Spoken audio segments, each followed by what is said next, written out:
샬롬 할렐루야. 욥기입니다. 욥기 9장 3절. 사람이 하나님과 쟁변하려 할지라도 1000마디에 한마디도 대답하지 못하리라.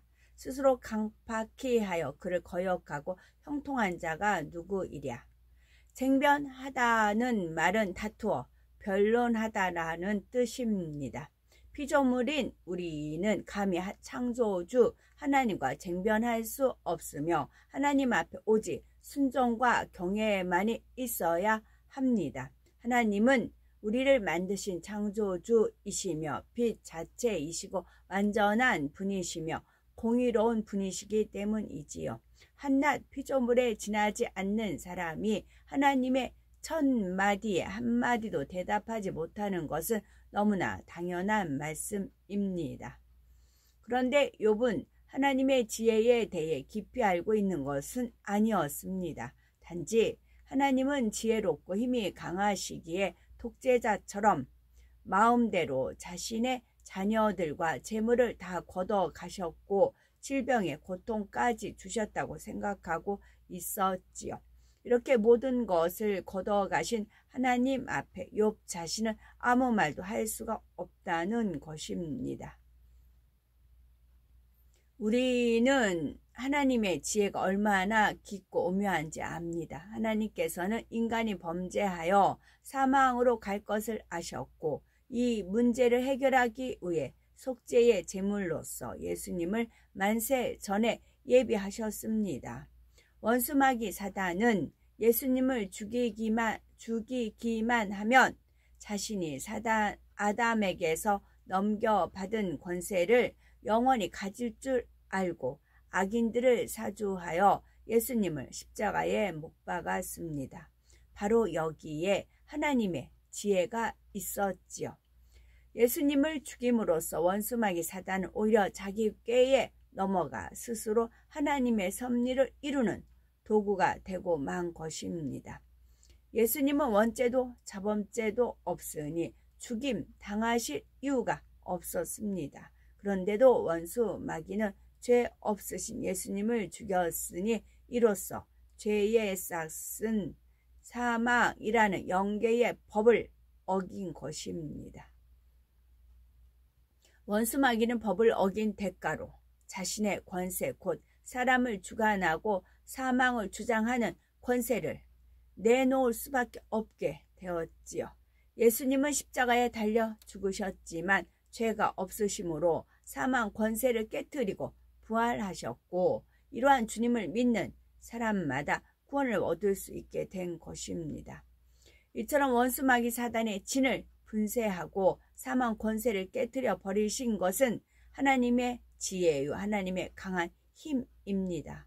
그러나 욥은 이처럼 사랑의 섭리가 담긴 하나님의 힘과 지혜를 말하는 것이 아니라 단지 강한 힘과 지혜로서 마음대로 하실 수 있는 하나님으로 오해하고 있습니다. 그래서 만일 사람이 강하고 지혜로우신 하나님 앞에 마음을 강팍하게 하여 거역한다면 형통치 못하다 말하고 있지요. 욥의 말대로 마음을 강팍하게 하여 하나님의 말씀대로 살아가지 않는 사람은 하나님으로부터 형통한 축복을 받을 수 없습니다. 그런데 욥은 이렇게 바른 말을 하고 있으면서도 정작 자신이 하나님 앞에 마음을 강팍하게 하고 거역하고 있음을 깨닫지 못하고 있었습니다. 친구들이 여러 가지로 진리로 권면을 했는데도 귀를 기울이지 않았고 회개하려고도 하지 않았지요. 욥기 9장 5절에 보니 그가 진노하심으로 산을 무너뜨리시며 옮기실지라도 산이 깨닫지 못하며 측량할 수 없는 큰 일을 셀 수 없는 기이한 일을 행하셨느니라 했습니다. 하나님께서는 전지전능하시지만 공연히 진노하심으로 산을 무너뜨리고 마음대로 옮긴다든가 이유 없이 땅을 움직여 기둥을 흔드는 분은 아닙니다. 욥은 하나님은 모든 것을 미리 정하시고 무조건 그 계획에 따라 움직이시는 분, 즉 예정의 하나님이라 오해하고 있습니다. 그래서 욥 자신은 의롭고 아무 잘못이 없지만 하나님께서 예정 가운데 자신을 이렇게 무너뜨리셨다는 것이지요. 매사를 하나님께 책임 전가하는 모습입니다. 하나님은 우리가 행복하기를 원하시며 좋은 것 주기를 원하시는데 욥은 이러한 하나님의 사랑을 너무나 모르고 있었습니다. 그리고 하나님의 공의에 대해서도 무지했기에 여전히 자신은 까닭 없는 고난을 받는다 생각하는 것이죠. 또 하나님이 해를 명하여 뜨지 못하게 하시며 별들을 봉하셨다 했는데 하나님께서는 여호수아를 통해 해와 달을 멈추게는 하셨지만 해를 명하여 뜨지 못하게 하신 적은 없지요. 밤하늘에는 많은 별들이 있는데 별자리마다 각자의 위치가 있습니다. 그래서 욥은 별들이 각각 위치에서 변함없이 있다는 의미를 하나님께서 별들을 봉했다라고 표현하고 있습니다. 욥은 마치 하나님의 주권으로 아무렇게나 만들어 놓으신 것처럼 표현하지만 하나님께서는 별 하나까지도 영계의 법칙에 맞추어 적절한 위치에 두셨습니다. 북두성이란 큰 곰자리의 북두칠성을 묘성은 황소자리 성좌에 위치한 별무리를 삼성은 오리온 별자리 중앙에 나란히 있는 세 개의 큰 별을 말합니다. 욥은 하나님의 주권을 설명하기 위해 여러 별자리를 말하고 있습니다. 하나님께서 해와 달 모든 별들을 만드시되 그들 사이에 운행의 질서와 법칙을 세우셨지요. 그런데 욥은 하나님께서 지혜롭고 강하심으로 마음대로 별들을 봉하시며 온갖 기이한 일을 행하시는 것처럼 욥에게도 예정 가운데 고난을 주셨다고 오해하고 있습니다.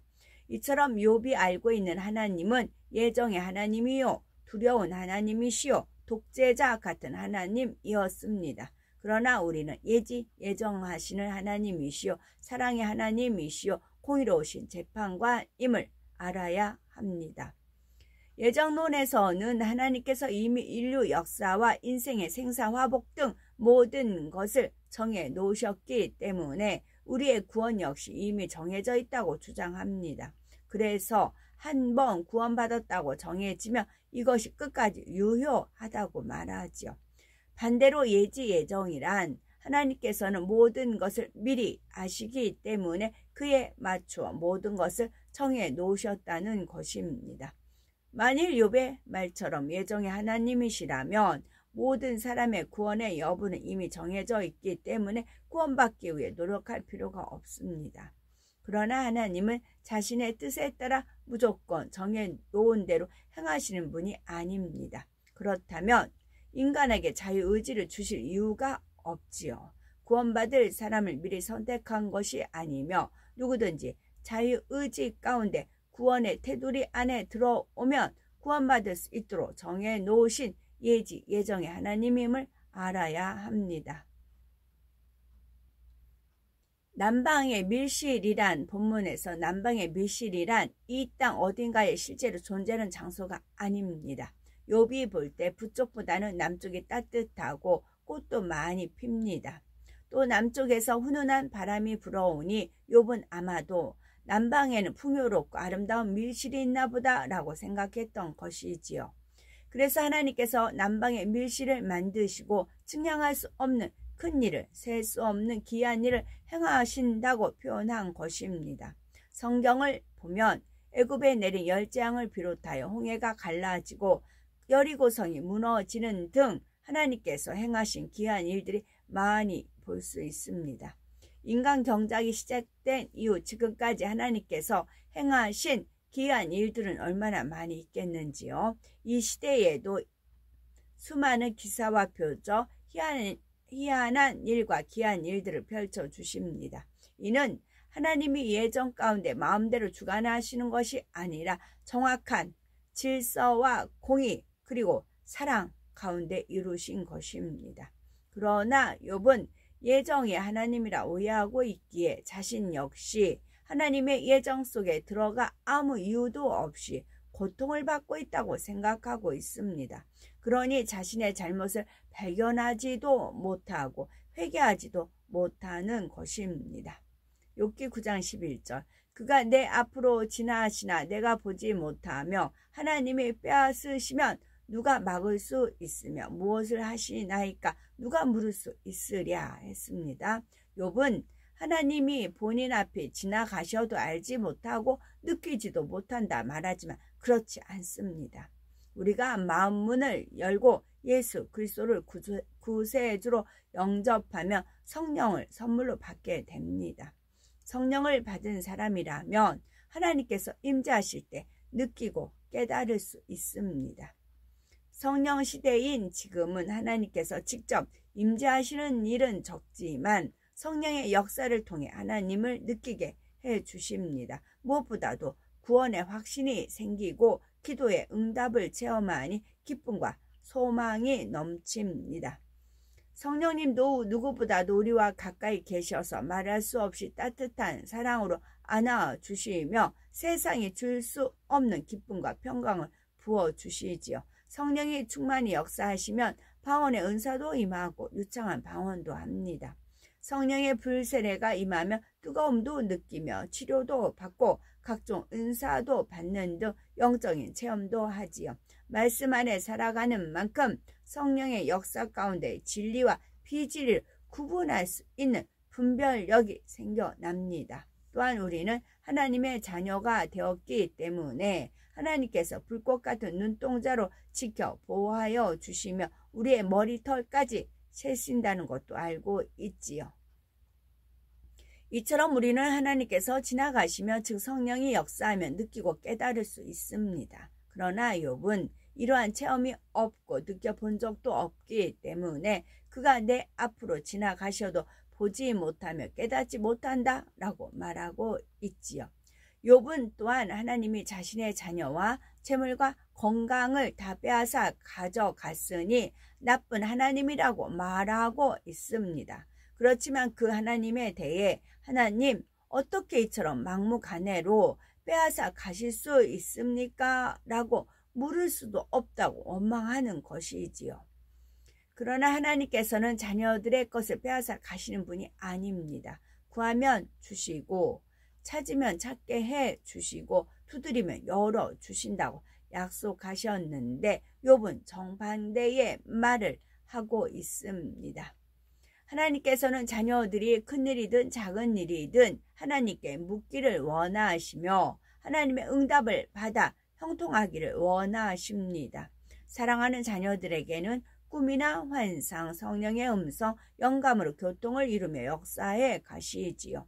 사랑의 간구, 의인의 간구를 들으시고 응답해 주시며 우리의 물음에 귀찮아하는 것이 아니라 오히려 귀를 기울이시고 자상하게 답해 주시는 분입니다.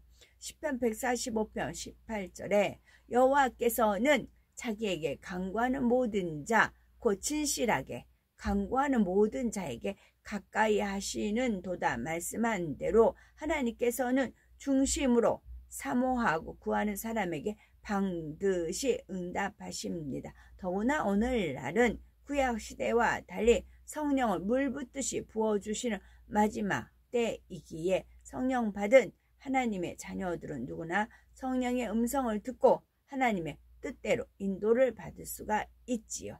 아멘.